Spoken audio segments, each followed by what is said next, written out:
This is number 9, which has a column that has an axial load on it, but it's eccentric about both the x and the y axis, and we are asked to find the stresses at each one of the four corners A, B, C, and D. So again, this is a combined stress problem. The difference is that there's bending about two axes, so there's actually going to be two bending stress components when you look at each one of these corners. So the axial stress is just P over A. Again, 50,000 pounds. I'm calling it negative because it's the compression force, 288 square inches. So the compressive stress everywhere throughout the cross section is 173.6 psi.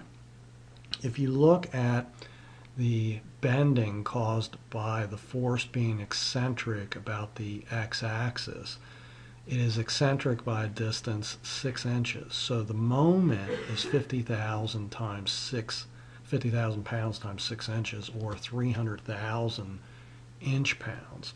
Okay, so we can calculate the bending stress formula about the x-axis based on that. 300,000 inch-pounds. The 12 inches is the C distance. It's the distance from that x-axis to the edge CD or to the edge AB. And then 13,824 is simply the moment of inertia about that x-axis. So your bending stress is 260.4 psi. Again, you got to think, where is that going to be tension at and where is it going to be compression?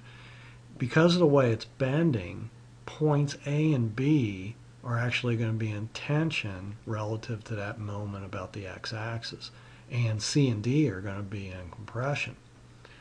The same thing can be done relative to the y-axis. Now the eccentric distance to load from the y-axis is only 4 inches, so your moment changes to 200,000 inch-pounds.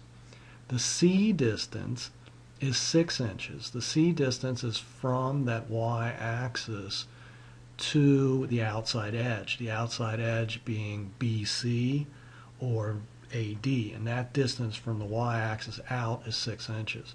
And then I is 3456 inches to the fourth. Again, it's different because, again, we have a different base and a different height. You know, the height now in that direction is 12 inches.